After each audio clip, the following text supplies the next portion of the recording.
Muy buenos días, muy buenas tardes y muy buenas noches. Bienvenidos a otro programa de Pura Virtud, Cine y Literatura. Soy Guillermo Masarellano y hoy regresamos con un programa de tiempos interesantes para, ahora que ha pasado un lapso de tiempo considerable, sobre todo en estos tiempos de obsesión por la actualidad, con respecto de las últimas noticias provenientes de Estados Unidos, que en estos momentos se ha convertido en el punto álgido informativo de Occidente, y también en cierto sentido en el país que decidirá de cara a los próximos meses el futuro de Occidente, ¿no? Porque como ya adelantamos a principios de año, las elecciones en Estados Unidos no son unas elecciones como otras cualquiera, sino que revisten de una importancia crucial por la época en la que estamos y por todo lo que se dirime en ella, ¿no?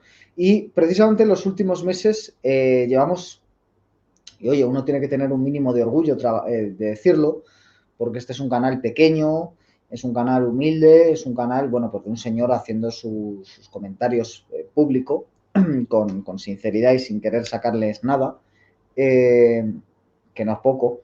Y bueno, pues hemos tocado algunos temas que ahora cobran otra importancia, ¿no? Por ejemplo, este programa de tiempos interesantes que hicimos a principios de año, bueno, pues varias personas me recordaron unas horas después del supuesto atentado contra Trump, me recordaron que yo ya había adelantado que algo así podía ocurrir, o aquellos que siguieron en términos decrecientes, con un interés decreciente, nuestra larga serie de programas sobre el atentado contra Kennedy, sobre el magnicidio, bueno, pues efectivamente también recordaron que muchas de estas cosas ya se estaban apuntando en nuestros programas con Franje Rubio, etcétera, ¿no? Y eso no es ni mucho menos porque uno sea adivino, tampoco es que hayamos adivinado nada, sino sencillamente porque son temas que uno trabaja, ¿no? En ese sentido, también quisiera recordar la publicación de este libro, Los Deicidas, más allá de la realidad y la ficción, editorial SND Editores, que como siempre pues agradezco si ustedes quieren adquirirlo para apoyar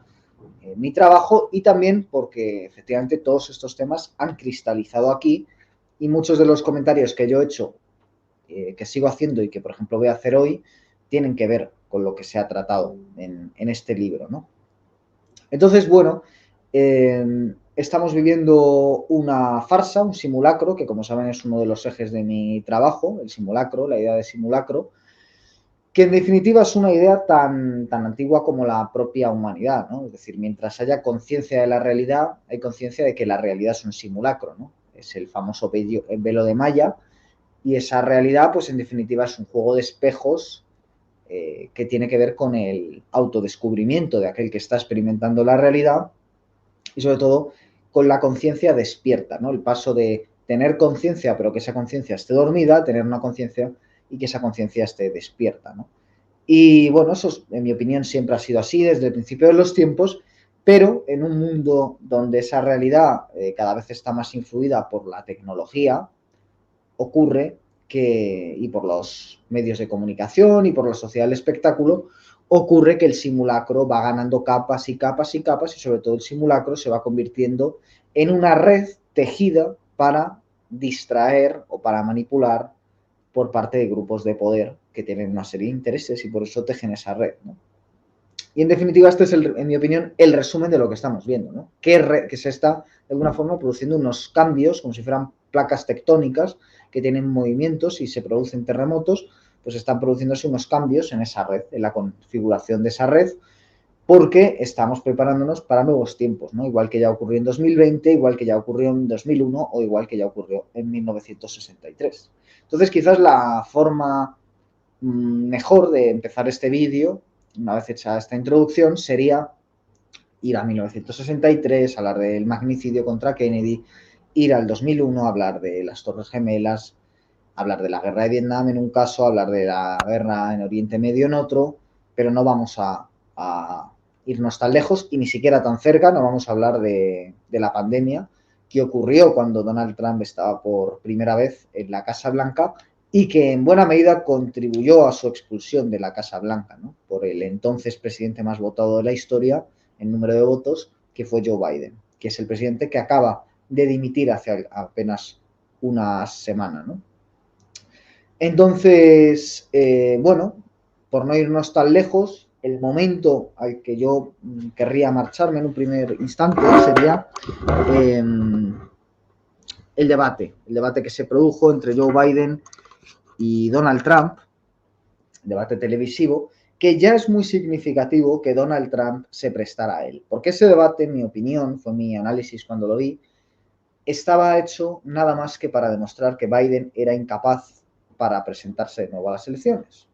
Y esto es muy significativo porque Joe Biden lleva dando muestras evidentes a lo largo de distintos meses o incluso años de su incapacidad médica para estar en el cargo, ¿no? Suponiendo que quien se nos diga que es Biden realmente es Biden, ¿no? Cosa que a veces se ha dudado, se ha hablado de que estén utilizando dobles o directamente de que Biden pueda estar muerto, dicen los más radicales, y nosotros pues estamos asistiendo a un doble, ¿no? No sé si la cosa llega a tanto, yo no tengo información, pero en cualquier caso sí que es evidente que el personaje que hemos visto y nos dice que es Biden se ha mostrado incapacitado a ejercer el cargo y sin embargo los medios de comunicación han estado ocultándolo, llamando bulo a todos esos los vídeos que alimentaban esa idea, etcétera, etcétera, ¿no? ¿Y por qué se ha producido esto? Bueno, por la incapacidad demostrada de aquella que estaba encaminada a ser la sucesora de Biden para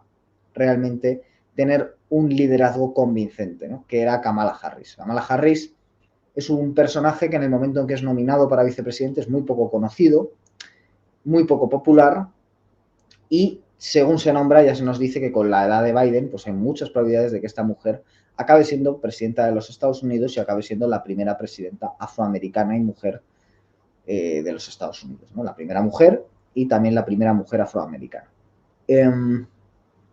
No vamos a entrar hoy en la figura de Kamala Harris, que tiene mucha tela que cortar, el pasado que tiene, pero sí que vamos a decir que ya desde el debate con Mike Pence, recuerden que es tradición que haya un debate entre los vicepresidentes, candidatos a vicepresidente, y Mike Pence debatió con Kamala Harris antes de separarse de Trump con todo el asunto del Capitolio, y fue una verdadera paliza de Mike Pence, que no es que sea precisamente Cicerón como orador o quintiliano. Entonces, quedó bastante claro que no arrastraba ningún tipo de capacidad de liderazgo, que era una persona del sistema, del Deep State, pero que no tenía la fuerza que en un principio parecía que podía tener, ¿no? Y había un vacío de poder, entonces solo quedaba Biden como títere de esa función, que es la decadencia de los Estados Unidos, ¿no? Total, que cuando ya en la recta final de las elecciones, con el verano por delante y cuando el tiempo apremia para nominar a otro candidato, alguien decide que es el momento de quitar a Biden y se decide hacer un debate que, como digo, se fuerza a demostrar públicamente que Biden está incapacitado. ¿Por qué se fuerza esto? ¿No? Bueno, porque ya desde la primera línea de diálogo de Biden en el debate se trastabilla al hablar y luego, pues, tanto cuando salió el debate, que son imágenes que se filtraron a la prensa, como en numerosos momentos en los que se quedaba en blanco, decía cosas confusas, bueno, pues según terminó el debate, todos los medios de comunicación, progresistas, conservadores, etcétera, estaban de acuerdo en la idea de que Joe Biden no podía ser el candidato. Entonces, claro, empezó a debatirse quién podía ser su sucesor o sucesora. Obviamente, la persona a la que naturalmente le corresponde esa responsabilidad es Kamala Harris, y aunque nadie ve claro que Kamala Harris pueda llevar adelante la misión de ganar a Donald Trump, tampoco hay nadie lo suficientemente fuerte como para pasar por encima a Kamala Harris, que según los protocolos habituales ya es algo bastante fuerte, ¿no? Entonces, a mí me mosqueó de todo esto, no que los medios de comunicación asumieran que los mismos que habían estado tapando la incapacidad de Biden ahora la quisieran hacer evidente. A mí lo que me mosqueó es que Trump se prestara, ¿no? Que Trump se prestara y que además no hiciera sangre durante el debate, que no explotara la situación de Biden y que pasara de ser un candidato agresivo, como sí lo ha sido en redes sociales contra Biden, a, bueno, alguien más magnánimo o equidistante, ¿no? La cuestión es que apenas unos días después se produce un intento de atentado contra Donald Trump y en ese sentido hay que decir varias cosas, ¿no? Hay que decir varias cosas y me voy a dedicar a leer un texto que he escrito prensa sobre el asunto, sobre este, digámoslo así, intento de atentado contra Trump, porque tiene mucha importancia que justamente habláramos sobre el magnicidio contra Kennedy, que este libro trate del simulacro y trate de ese magnicidio, que trate de la ideología que hay en el Deep State norteamericano desde el final de la Segunda Guerra Mundial hasta nuestros días, que es una de las corrientes fundamentales del libro, porque en realidad es lo que seguimos viviendo, no es lo que estamos viviendo. Entonces, en un artículo que publiqué la misma noche, que se llama Algo huele a podrido en Camelot, la misma noche, hora española, en la que se atentó, decía lo siguiente. Llegan las imágenes desde un mitin de Pensilvania. Son unos segundos de filmación que se abren como un abismo ante la mirada. Y resultan tan excepcionales que, al menos para una sensibilidad como la mía, hace demasiado tiempo saturada, apenas si significan nada, solo tedio y también un escalofrío de banalidad. Todo ha cambiado, otra vez, en Occidente, ahora. No con debates y elecciones, sino con disparos. Así funciona el siguiente estadio del proceso, y no ocurre en Kiev ni en Gaza, aunque ocurre por Israel y por Ucrania, sino en los Estados Unidos de América. Es la era del simulacro, amigos, y ante la incertidumbre y la zozobra, queda constatar que, en efecto, algo huele a podrido en Camelot. Los hechos, por el momento tan escasos, se cifran en que es de madrugada en España, cuando de pronto una notificación ilumina la pantalla de mi teléfono móvil.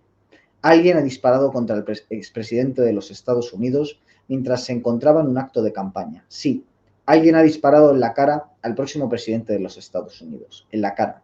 Hace tan solo unas horas, y ahora estas imágenes, con varios muertos a sus espaldas, están en la retina de millones de personas, esa masa amorfa de espectadores de la que yo formo parte. Hasta ahí repito los hechos. Aquello que registra la cámara mientras todo sucede como en una película más. Una película confusa y no demasiado original. Una película, eso es, real, espeluznante, que se produce sin cesar en la pantalla de mi teléfono móvil. Donald Trump, a la hora en la que escribo estas palabras, está fuera de peligro y camino de un espectáculo de lucha libre en Denver. Ha salvado su vida, aunque tiene una herida de más de 8 centímetros en la cara.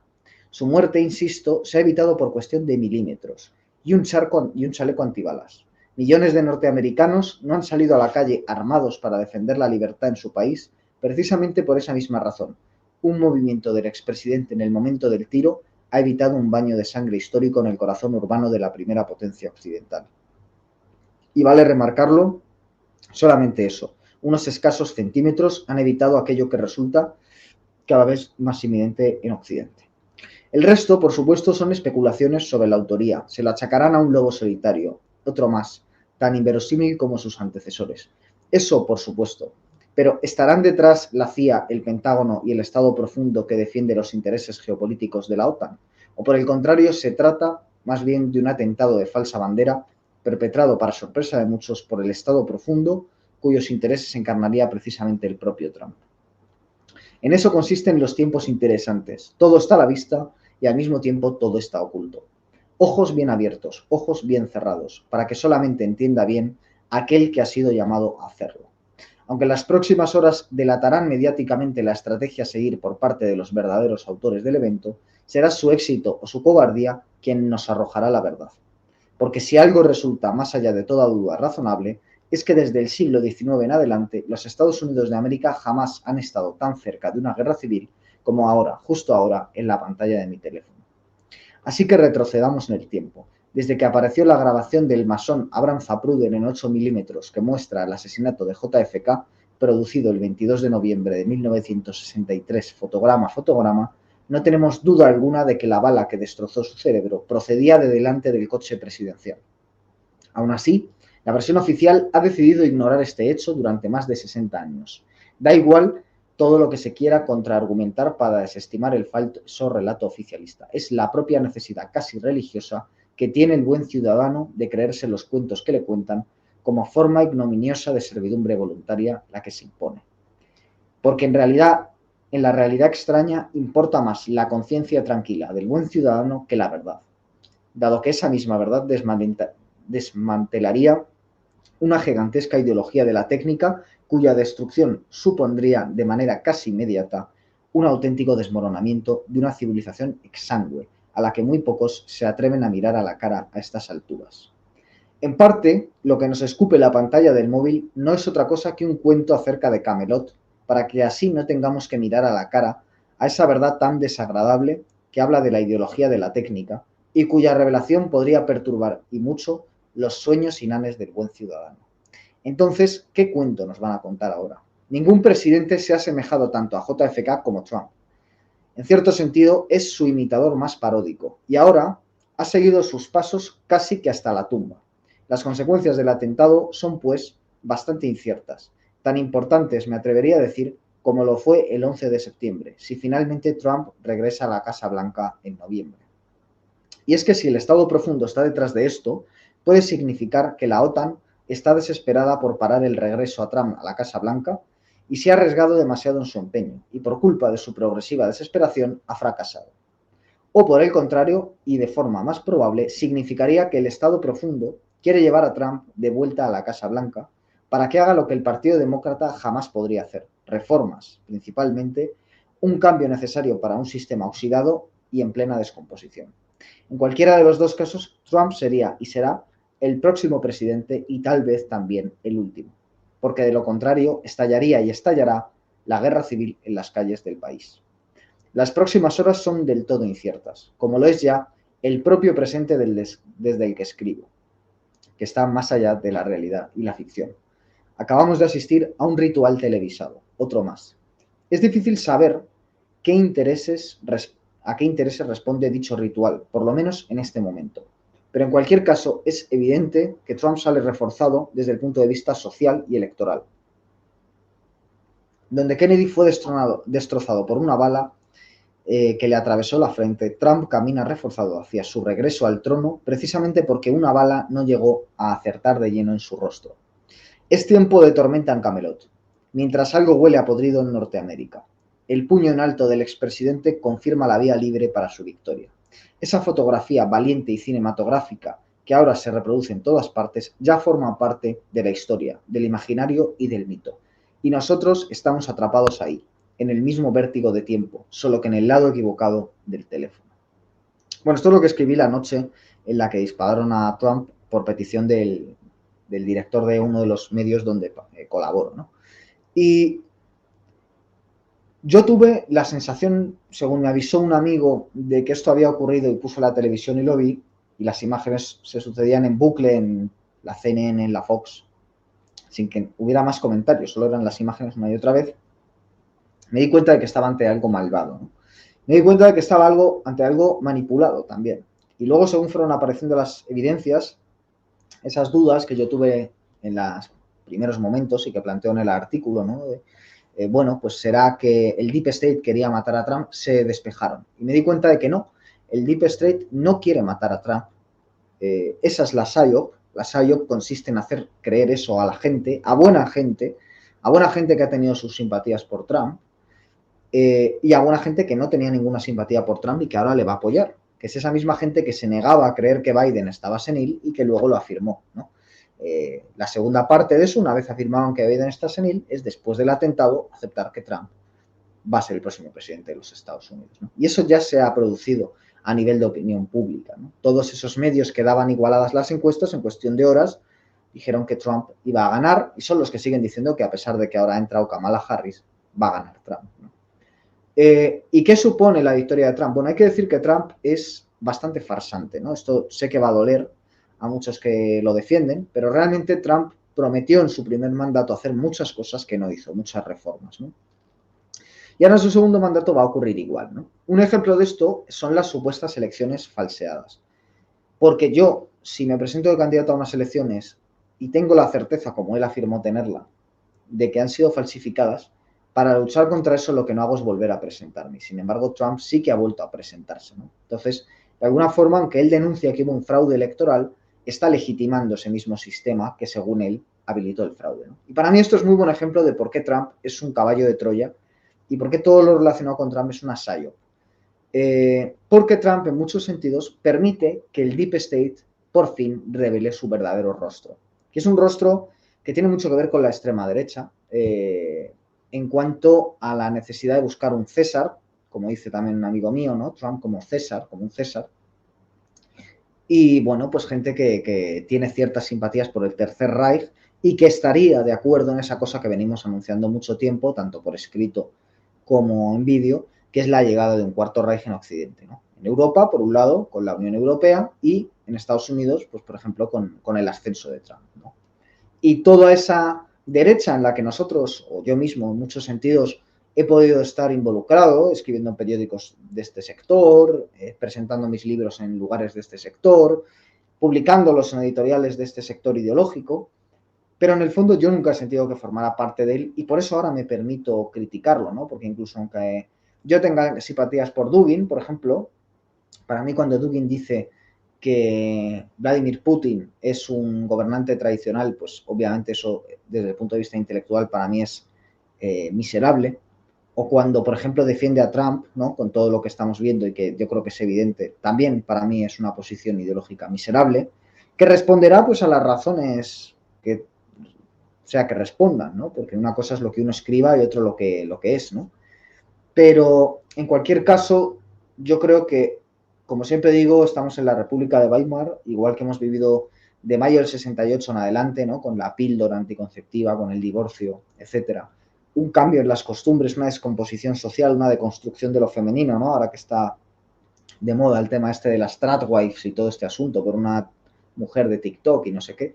Bueno, pues vamos a vivir lo contrario, vamos a vivir la contrarrevolución que va a ser conservadora, como lo fue ya en su momento, y que va a ser conformarse en forma de Reich, ¿no? Cada vez estoy más convencido y que, bueno, tiene sus variantes en, en Europa y en Estados Unidos, ¿no? En Europa, tan solo unas semanas antes del atentado contra Trump, vimos las elecciones en Francia, primera vuelta, segunda vuelta, y curiosamente mucha gente pensábamos que iba a ganar la así llamada ultraderecha, no lo hizo, pero tampoco ganó exactamente una opción progresista, ¿no? La gente cree que Mélenchon es progresista, pero Mélenchon es un partido que tiene fuerte, ahora mismo esta aliación, esta conjunción de partidos que hicieron, esta alianza, tiene un fuerte componente musulmán, islámico, y a mí me parece que eso a nivel de costumbres en muchos puntos es conservador, ¿no?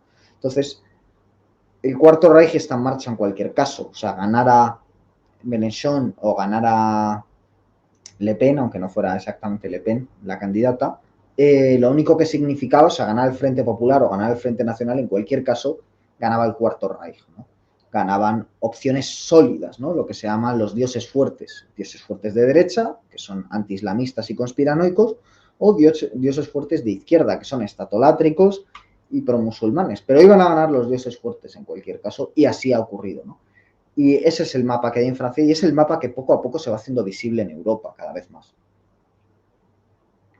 Entonces, claro, en Estados Unidos sí a Trump lo conocemos y como digo, Trump para empezar tiene un fuerte componente esotérico, en un par de libros sobre el tema, unos de Gary Lachman, del que ya hemos hablado en otro momento en el canal, y otro es de, creo que se llama Christian von Hofstadter, tendría que mirarlo, bueno, un escritor alemán, que se llama así el libro, está publicado en la editorial EAS aquí en España, se llama Esoterismo Trumpista o de Trump. Y en cualquier caso tiene una parte esotérica que tiene mucho que ver con las raíces profundas de lo que es ahora mismo el Deep State. ¿Qué es ahora mismo el Deep State? Que es, en definitiva, el que está detrás de la guerra de Ucrania, de la guerra en Israel, que lo que pretendía la guerra de Ucrania era que Europa y Rusia jamás pudieran ponerse de acuerdo, cosa que ya se ha conseguido, y eso no significa que uno adore a Putin, ¿no? Por más de que se le esté atacando y a veces hayamos salido a defenderle, pero está claro que Putin no es un gobernante tradicional con todas las medidas que tiene a nivel social, la población musulmana, el divorcio, el aborto que hay en Rusia, no es exactamente lo de una población tradicional, tampoco a nivel bélico, donde los soldados en el frente están teniendo muchos problemas estratégicos, logísticos, etcétera, no es exactamente un gobernante tradicional. Y lo mismo ocurre con Trump, ¿no? Que tampoco desaparece el consumo de drogas en un país donde hay un fuerte problema con las drogas, con el fentanilo y otras sustancias. y donde tampoco precisamente es que se vuelva a una concepción espiritual de la vida, sino que en definitiva Trump es un hombre de libre mercado, ¿no? Es un hombre que representa los valores del yuppie. Recordemos que Bret Easton Ellis lo hacía aparecer en su gran novela American Psycho como un prototipo de esa figura que también representaba el protagonista de la novela, ¿no? Patrick, que en el cine interpretó Christian Bale, ¿no?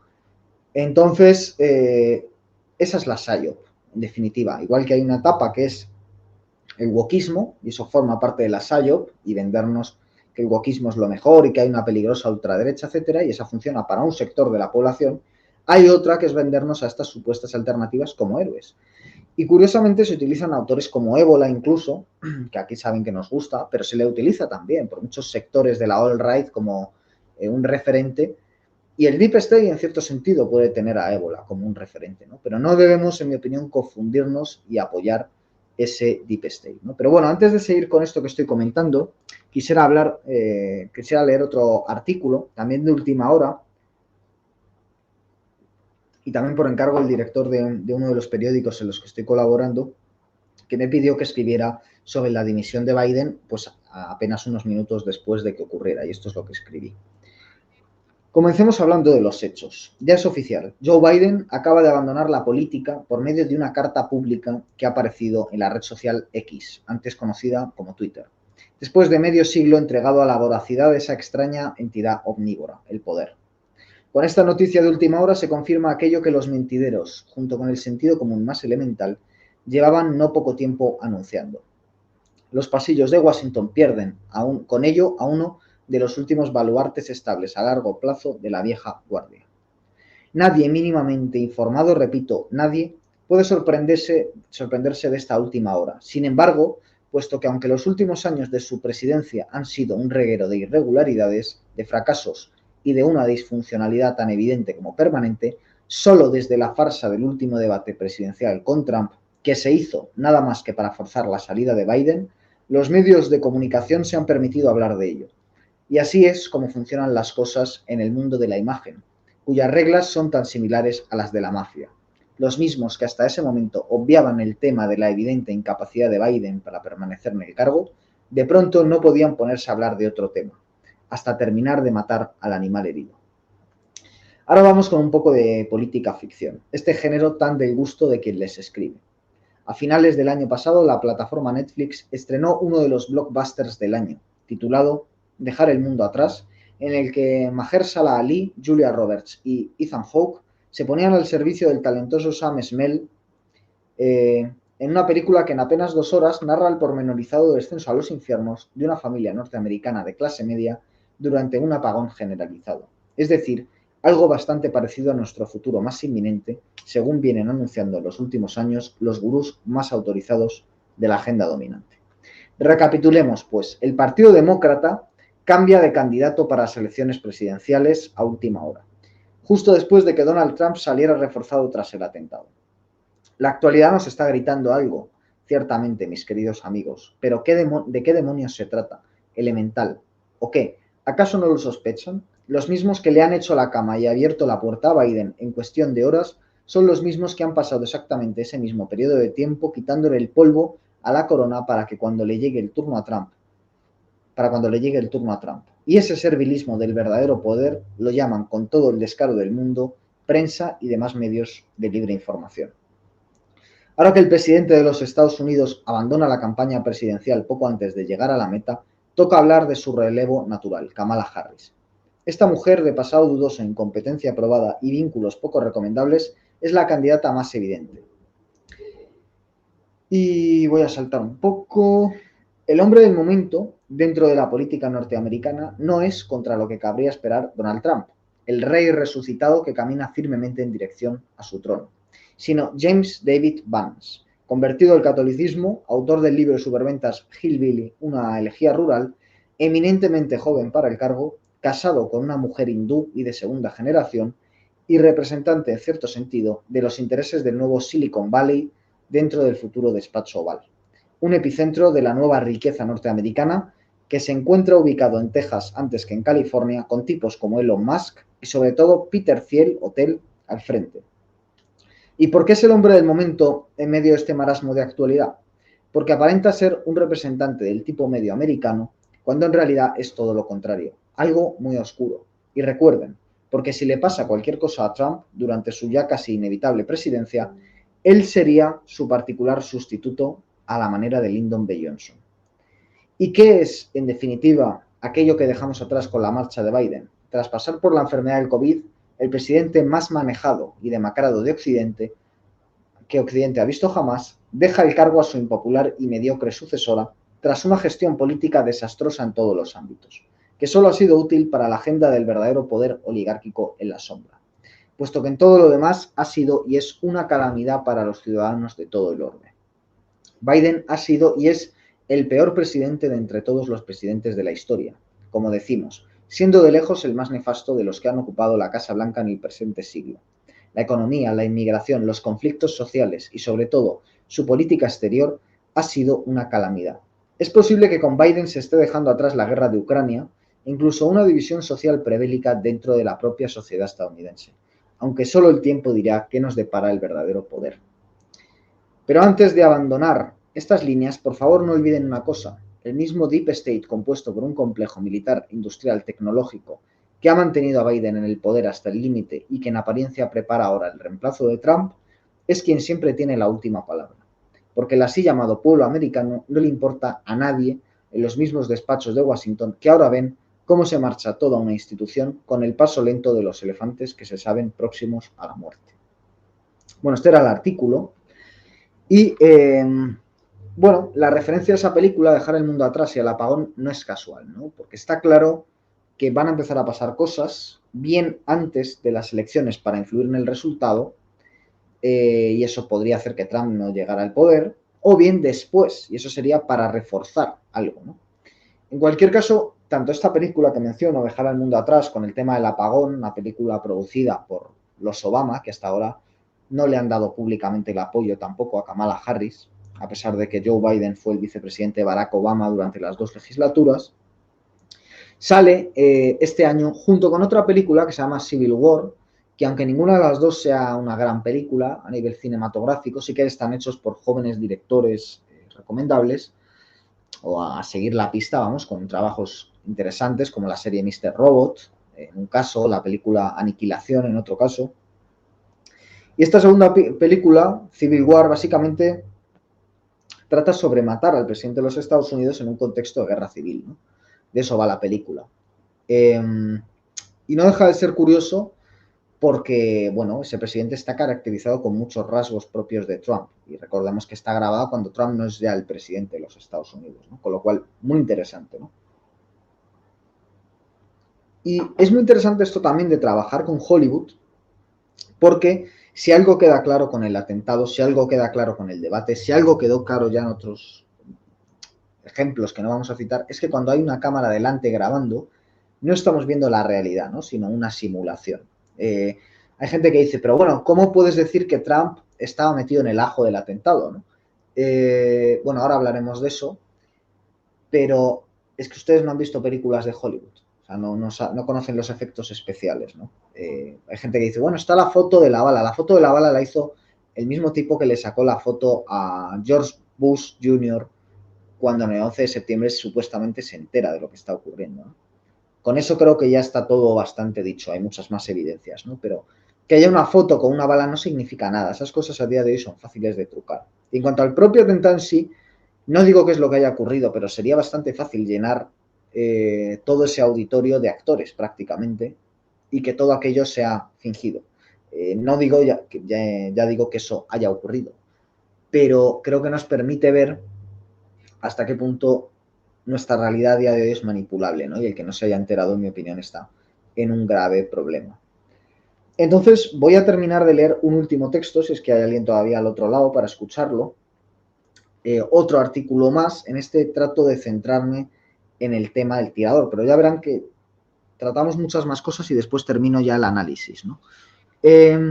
¿Por qué es interesante hablar del tirador y del atentado en sí? Porque viendo todas las irregularidades por parte del Servicio Secreto y del FBI, queda claro que no pudo cometerlo solo.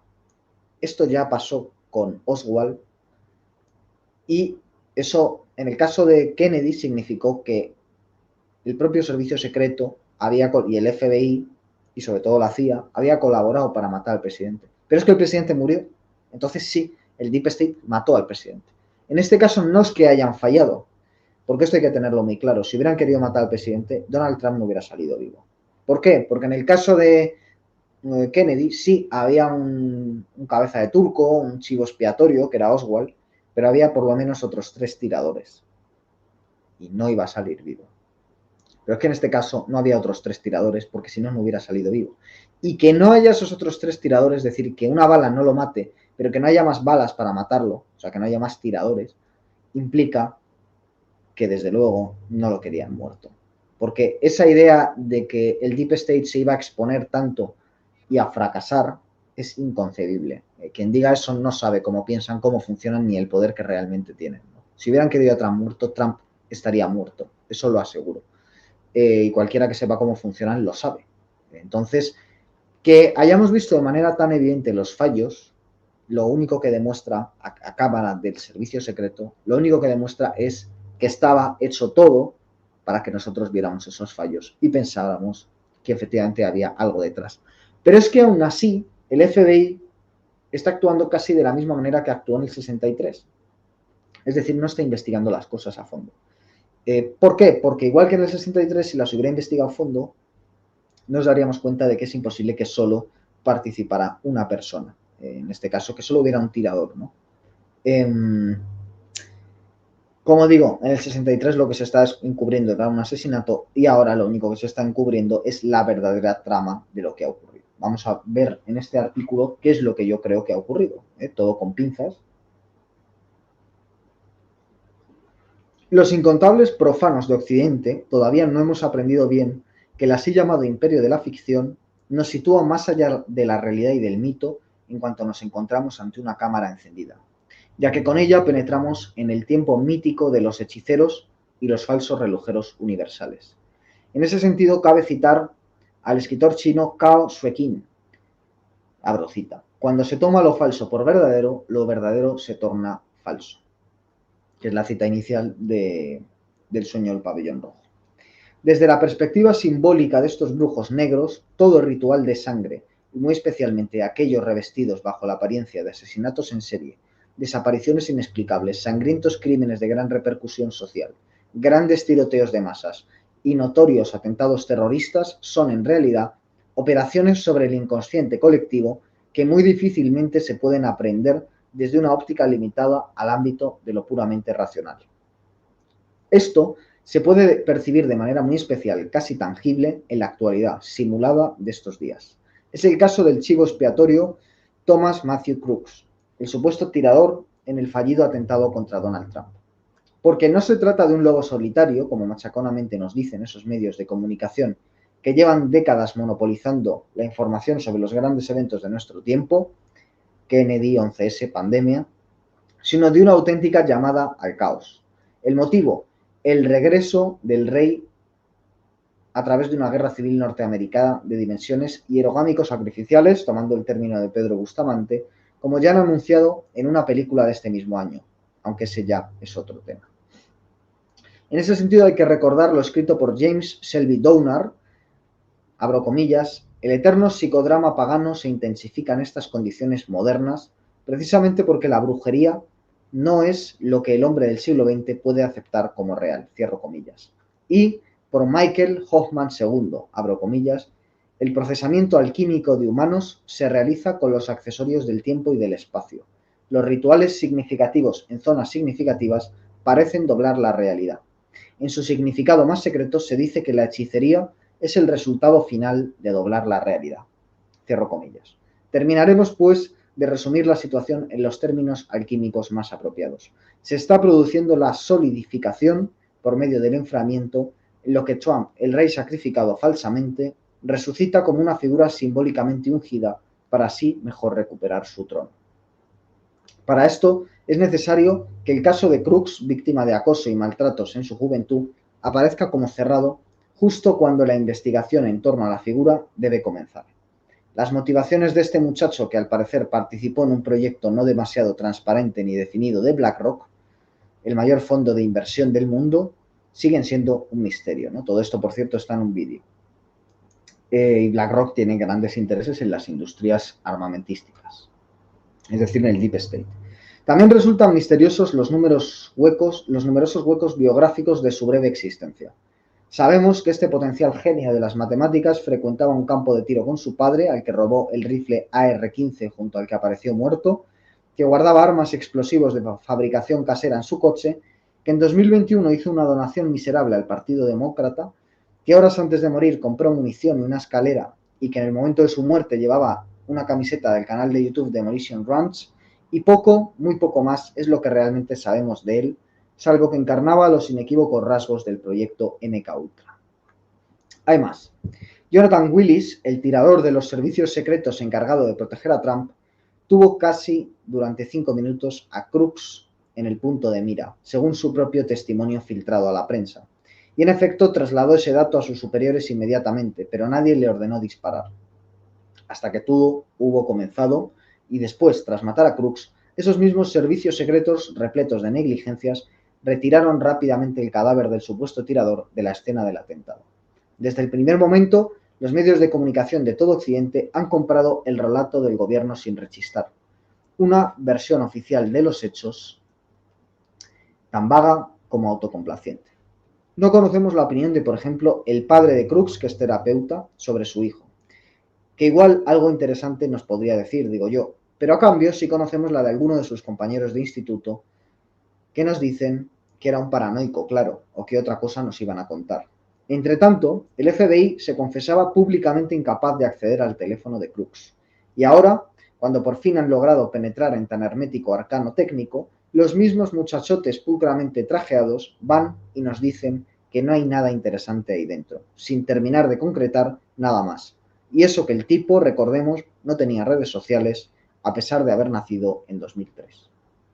Existen numerosos vídeos de Crooks reptando por el tejado donde murió antes del atentado. La gente avisa a la policía sin que nadie mueva un dedo. Los conocidos le llaman por su nombre para que se baje. El tirador que le tiene en la mira no dispara. ¿Algo de esto es normal? Se nos acusará de conspiranoicos, claro, por escribir lo anterior. Y recordemos que el término se acuñó en 1963 para deslegitimar a todos aquellos que dudaban de la autoría única de Oswald en el magnicidio que le costó la vida a Kennedy en el ritual del rey sacrificado. El chivo expiatorio representa simbólicamente la idea del cazador cazado, que como decimos forma parte de toda una operación sobre el inconsciente colectivo. Por eso Crooks, como antes Oswald, resulta tan evidente, tan relevante. Igual que nos resulta lacerante la evidente ausencia de datos en torno a una biografía que hoy por hoy está plagada de interrogantes sin resolver. La falta de interés de los medios en la posibilidad más que real de que Crooks pueda formar parte de una conspiración mayor es tan repugnante hoy como en 1963. Y como ya apuntamos, en 2024 todo estaba programado para fracasar, precisamente porque todo estaba siendo televisado, y es justo por eso que solo había un tirador en el lugar y no varios, como en cambio ocurrió en 1963. Y también es por eso, como repetimos, que Crooks debía morir en el lugar, para que fuera más sencillo el proceso de enfriamiento de la información que forma parte de un rito alquímico de disolver y coagular para mejor renacer después de forma controlada. Así se doblan la realidad y el tiempo, por medio de una eficaz operación orquestada en el ámbito psíquico y geográfico, para mejor penetrar en el espacio del mito y la hechicería, produciendo de esta manera una gnosis maquinal en un espacio telúrico señalado como Pensilvania, algo de fuertes consecuencias espirituales. Si bien, supongo, no creen nada de lo que acabo de decirles, ¿verdad? Entonces, márchense indiferentes de estas escasas líneas y vayan a gritar con el resto de la tribu, larga vida al rey. Bueno, ahora sí, ya hemos terminado de leer todo lo que teníamos que leer. Espero que no se les haya hecho muy pesado todo este texto. Pero bueno, era para no perder ningún detalle, ¿no? Por ejemplo, el hecho de que sea en Pensilvania es significativo porque Trump ganó las elecciones contra Hillary Clinton, en las que Hillary Clinton sacó más votos que Trump, precisamente en Pensilvania fue donde se decidió, ¿no? Ya saben que allí no es un voto, no es un sistema de un voto por ciudadano, porque si no ganarían los presidentes solo con los votos de las grandes ciudades, sino que hay un reparto territorial. Hay estados que tienen un peso decisivo a pesar de no tener tantos habitantes. Pensilvania es uno de esos sitios. Además es un estado, como me ha comentado otro amigo, eminentemente masón, muy importante, liminar con periodos fundamentales, un periodo fundamental durante la guerra de secesión americana y de fuerte connotación, ya digo, masónica, y donde además Donald Trump ganó las elecciones, fueron de donde recibió, por cuestión de puros miles de votos, los puntos necesarios para ganar las elecciones, y también es muy simbólico que haya sido allí de nuevo, donde parece ser que se le ha dado el impulso para ganar las próximas elecciones, ¿no? Entonces, una vez se ha cumplido aquí en Europa el papel fundamental de que Rusia y Europa o la Unión Europea están enfrentados por la guerra en Ucrania, esa guerra ha ido cada vez decreciendo. Ya el propio Biden le ha ido retirando apoyos y está claro que con la llegada de Trump al poder, si no se arregla antes, ahora se está diciendo mucho que puede haber un acuerdo con China como mediador de paz. Si no se llega a un acuerdo antes, está claro que cuando llegue Trump al poder va a darse un acuerdo de paz, ¿no? Y en cambio va a haber una intensificación en la guerra entre Israel y Palestina, ¿no? Que es, digamos, la SIOP en la que estamos ahora. Y eso tiene mucho que ver con el vicepresidente de Trump, que realmente es la figura importante, Vance, ¿no? J.D. Vance. ¿Por qué? O J.D. Vance, ¿por qué? Pues porque es muy joven, porque criticó duramente a Trump en su momento, pero ahora, en cambio, Trump le ha escogido, y porque representa a a esos nuevos ricos de Silicon Valley, que es una generación nueva, rival de la anterior, que es la generación de Bill Gates, del fallecido Steve Jobs. Esta nueva generación está más ubicada en Texas que en California, se está yendo de California, de hecho, y tiene sus propios intereses, ¿no? Y tiene mucho que ver con la alt-right ideológica, con muchas cuentas de Twitter muy influyentes, con muchos pensadores y periodistas como Tucker Carlson, como Alex Jones, etcétera, que son falsa disidencia y que son los que están ahora apoyando de manera brutal a Trump. Y este hombre Vance está muy conectado con ellos, es muy admirado por el libro Hillbilly que escribió, su autobiografía, que es un fenómeno de ventas y mucha gente lo admira, como César Vidal en España.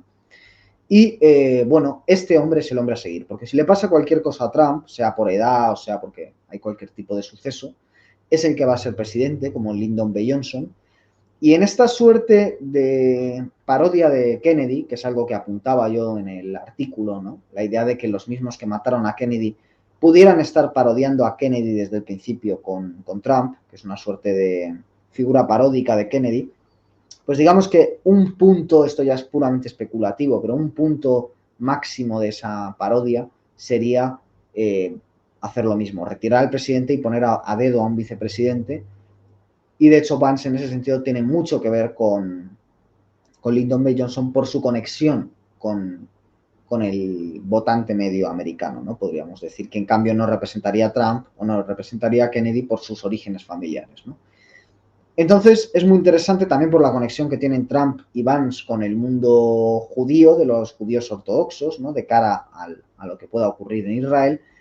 Y ya digo también con ese complejo militar e industrial, ¿no? Porque los dos están bastante a favor de la industria armamentística.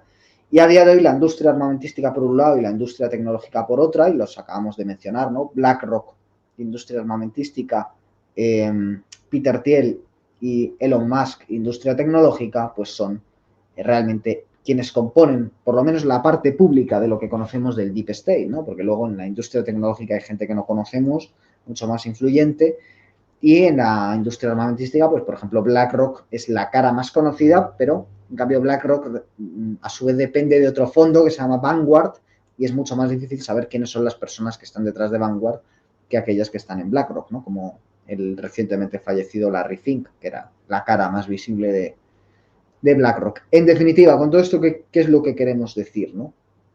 Bueno, pues un poco lo que acabo de sintetizar en estos artículos que he leído, ¿no? Que algo se ha producido a nuestros ojos, a ojos de todos, en la televisión, que eso es un ritual, que es un ritual con sus consecuencias materiales y con sus consecuencias simbólicas, igual que ya pasó con el asesinato de Kennedy, y que es un ritual orquestado por el Deep State, en definitiva. y que es el Deep State el que está dirigiendo todo este espectáculo, toda esta simulación que estamos viviendo, que por un lado pues ha promovido la marcha de Biden y por otro el ascenso de Trump, y que lo que veamos en los próximos meses es bastante impredecible, que puede ir desde una guerra civil hasta un apagón, pasando por sencillamente que Trump llegue al poder y tome una serie de medidas reformistas que nunca habían sido toleradas para el Partido Demócrata.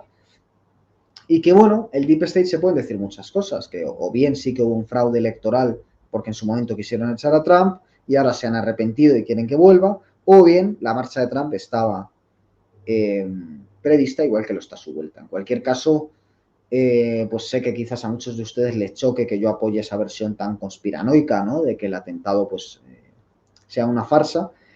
Me encantaría poder creer que Trump es una gran persona y una esperanza y que lo han intentado matar por sus ideas y que defender a Trump es defender la libertad. Ojalá y pudiera creer eso porque estaría mucho más tranquilo a nivel personal.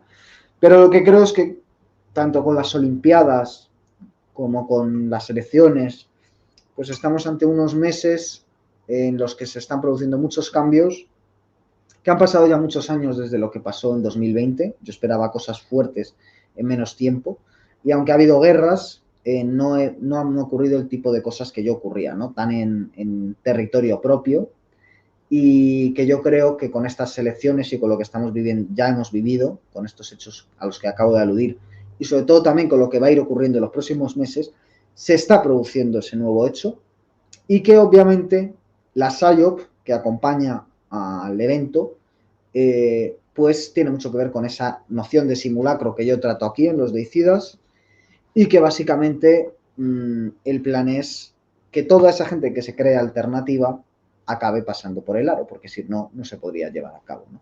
Y eso es realmente lo que está ocurriendo. Es increíble con el asunto de Trump, es increíble, digo, porque pasa con los propios amigos de uno y porque, bueno, pues en definitiva la soledad cada vez es mayor, ¿no? Y que te llamen conspiranoico y otra serie de cuestiones, pero a pesar de todo eso, yo no voy a callarme y no voy a ocultar lo que para mí es evidente y por eso pues, quería compartirlo, tanto si están de acuerdo como si no están de acuerdo, pues para leer otros argumentos que uno siempre aprende y bueno, pues yo siempre estoy abierto a que me convenzan.